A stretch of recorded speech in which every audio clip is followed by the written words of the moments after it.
जाति की वजह से गरीबी की हालत में है, उत्पीड़न झेल रहे हैं, तो हमें ये आदि धर्म का समाज अपने बुजुर्गों की, महापुरुषों की जो सांस्कृतिक विरासत है, हमें अपने बुजुर्गों की सांस्कृतिक विरासत में वापस आना होगा। हमें अपने बुजुर्गों के निर्णयों पर गर्व करना होगा। हमें जातियों को तोड़ना होगा, समाज को जोड़ना होगा, तभी हम लोग आगे बढ़ पाएंगे।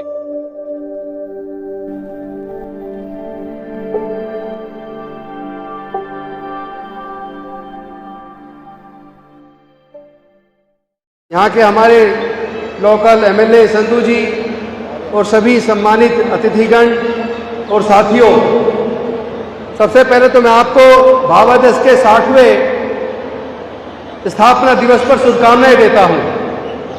आज मैंने पहली बार भावादश के उद्देश्यों को पढ़ा तो मन को बड़ा सुकून हुआ।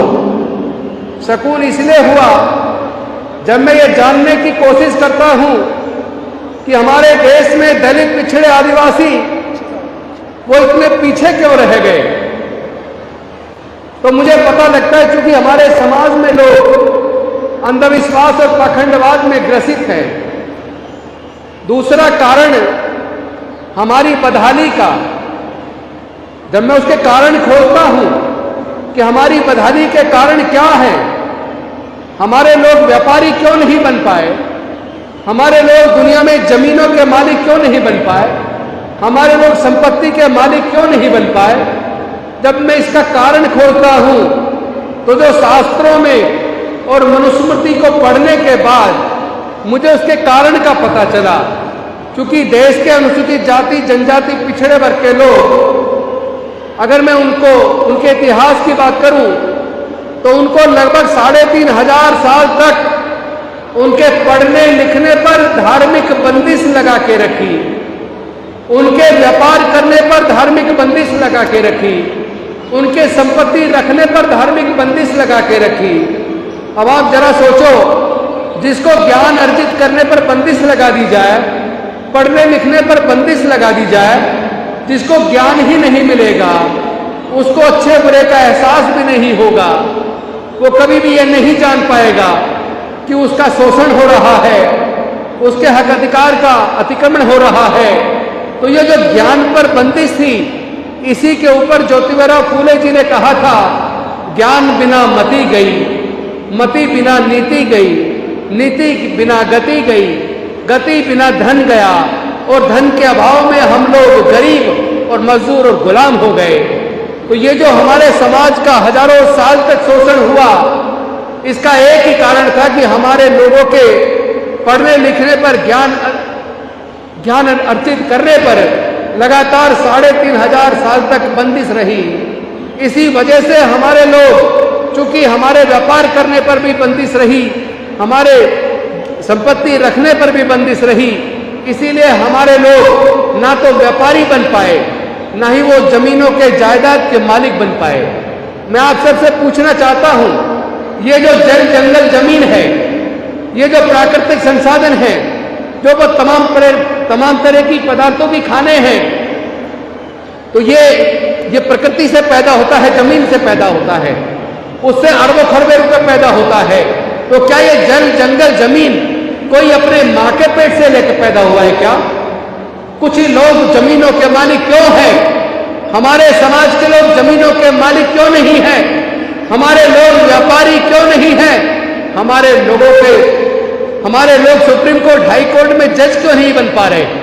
हमारे लोग सत्ता के अंदर, बेशक से डॉक्टर बाबा साहेब अम्बेडकर के दिए अधिकार की वजह से हम लोग एमपी, एमएलए, ग्राम प्रधान, निगम पार्षद, यहां तक कि मुख्यमंत्री भी बने, लेकिन ये आरक्षण नहीं है, ये रिप्रेजेंटेशन है, ये प्रतिनिधित्व है। हमारे लोग जो जीत के संसद के अंदर, विधानसभाओं के अंदर जाते हैं, चाहे वो किसी भी पॉलिटिकल पार्टी से जाए, यह उनकी जिम्मेदारी बनती है कि वो समाज के हक अधिकार की बात को संसद और विधानसभाओं में मजबूती के साथ उठाएं।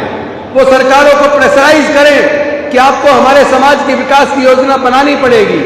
लेकिन अनफॉर्चुनेटली हमारे सांसद और विधायक वो समाज का प्रतिनिधित्व करने की बजाय वो कुर्सी पे बैठने के बाद गुलाम बन जाते हैं। वो समाज की लड़ाई को लड़ते नहीं हैं। वो समाज के होने वाले उत्पीड़न के खिलाफ जिस तरह उन्हें आवाज बुलंद करनी चाहिए वो नहीं करते हैं। वो सरकारों को प्रेशराइज करके समाज के विकास की योजना भी नहीं बनवा पाते। और तो और सबसे ज्यादा दुखदायी तो यह है कि हमारे समाज के लोग नशे से ग्रसित है। शराब पीने वाले लोगों में जो शराब पी के बर्बाद हो जाते हैं, जिनका लीवर खराब हो जाता है, जवानी में डेथ हो जाती है, अगर उसके आंकड़े देखे जाए तो सबसे ज्यादा नशे की वजह से बर्बाद होने वाले लोग हमारे समाज के लोग मिलेंगे। सबसे ज्यादा जो कावड़ लेने जाते हैं, जो धर्म कर्म के काम में लगे रहते हैं, जो अंधविश्वास पाखंडवाद में लगे रहते हैं, अगर उनकी आप सूची बनाओगे तो उसमें सबसे ज्यादा अनुसूचित जाति, जनजाति और पिछड़े वर्ग के लोग मिलेंगे। तो आपको सोचना चाहिए कि जब सबसे ज्यादा आप धर्म कर्म के काम में लगे हैं तो सबसे ज्यादा तरक्की आपकी होनी चाहिए, आपके घरों में खुशहाली आनी चाहिए, आप व्यापारी बनने चाहिए, आप उद्योगपति बनने चाहिए, आपके शिक्षा के केंद्र होने चाहिए, आप कॉलेजों के मालिक बनने चाहिए। लेकिन ऐसा कुछ तो ना हुआ। तरक्की उनकी हो रही है जो कभी जुलूसों में नजर नहीं आते। तरक्की उनकी नहीं हो रही है जो अंदर एसी रूम में बैठकर जो योजना बनाते हैं, उनकी तो तरक्की होती है। लेकिन जो जुलूसों के अंदर औजार हथियार लहराते हैं, जो दंगों में शामिल होते हैं, जो अंधविश्वास पाखंडवाद में डूबे रहते हैं, उन लोगों की तरक्की नहीं होती। वही लोग दंगों में या तो मारे जाते हैं और अगर मार देते हैं तो जेल जाते हैं और उनके माँ बाप प्रॉपर्टी बेचकर उनके केस लड़ने में लगाते हैं। मुझे भावादश के उद्देश्यों के बारे में पढ़ के आज इतनी खुशी महसूस हो रही है।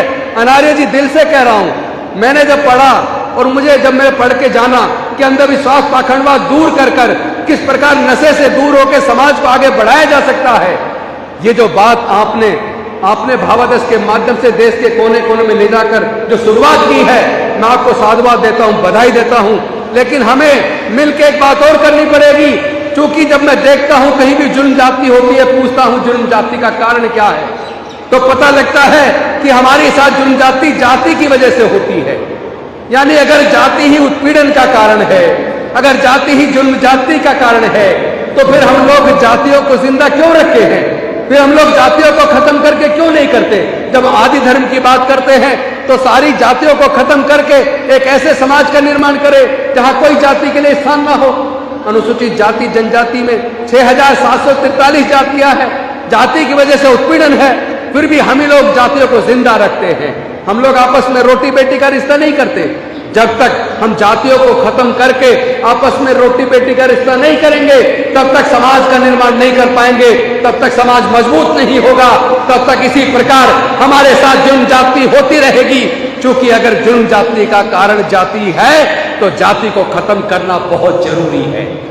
दूसरी बात एक और मैं कह के अपनी बात खत्म करूंगा। जाति कुदरत ने नहीं बनाई। अगर जाति कुदरत ने बनाई होती तो अमेरिका के अंदर भी जाति होती, इंग्लैंड में भी जाति होती, जर्मनी में भी जाति होती, फ्रांस में भी जाति होती, चाइना में जाति होती, जापान में जाति होती, ऑस्ट्रेलिया में जाति होती, न्यूजीलैंड में जाति होती। लेकिन जाति विदेश में नहीं है, जाति केवल भारत में है। और जिन लोगों ने जातियों को बनाया वो जाति की वजह से फायदे में है। और हमारा ये पूरा समाज, दलित, पिछड़े, आदिवासी जाति की वजह से गरीबी की हालत में है, उत्पीड़न झेल रहे हैं। तो हमें ये आदि धर्म का समाज अपने बुजुर्गों की, महापुरुषों की जो सांस्कृतिक विरासत है, हमें अपने बुजुर्गों की सांस्कृतिक विरासत में वापस आना होगा। हमें अपने बुजुर्गों के निर्णयों पर गर्व करना होगा। हमें जातियों को तोड़ना होगा, समाज को जोड़ना होगा, तभी हम लोग आगे बढ़ पाएंगे। इन्हीं शब्दों के साथ, इस आशा और उम्मीद के साथ कि हमारे जीवन में तरक्की का केवल एक रास्ता है, वो है पढ़ाई। केवल पढ़ लिख कर हम आगे बढ़ सकते हैं, कोई दूसरा रास्ता नहीं है। वैसे तो सरकारों ने षड्यंत्र के तहत जानबूझ के शिक्षा को इतना महंगा कर दिया कि हमारे हाथ से फिर से शिक्षा छीन जाए, हमारे लोग पढ़ ही ना पाए, और जानबूझकर सरकारी उपकरणों को बेच दिया। क्योंकि जो हमारा आदमी पढ़ गया, जो रिजर्वेशन की वजह से नौकरी में आ गया, उसकी वजह से हमारे घरों में कुछ खुशहाली आई, तरक्की आई, बोलने की ताकत आई। तो उन्होंने पढ़ाई को महंगा करके हमारे लोगों से पढ़ाई छीन ली और दूसरी तरफ सारे सरकारी संस्थानों को एक एक करके बेच दिया, यानी हमारी नौकरियां भी छीन ली। ये लोग फिर से हमें गुलाम बनाना चाहते हैं। मैं आपसे पूछना चाहता हूं, क्या आप अपने बच्चों को फिर से गुलाम देखना चाहते हो? गुलाम तो नहीं देखना चाहते ना? तो इस लड़ाई को लड़ना होगा। ये लड़ाई विचारधारा की लड़ाई है, ये लाठी गोली की लड़ाई नहीं है। इसको विचार से लड़ना पड़ेगा। इस लड़ाई को तर्कपूर्ण तरीके से, बुद्धि से लड़ना पड़ेगा, तभी हम जाकर दोबारा से पूरी आजादी के साथ आगे बढ़ पाएंगे, तभी हमारे समाज की तरक्की होगी। बहुत बहुत धन्यवाद। नमो बुद्धाय। जय भीम, जय भारत, जय गुरुदेव, जय वाल्मीकि महाराज की जय।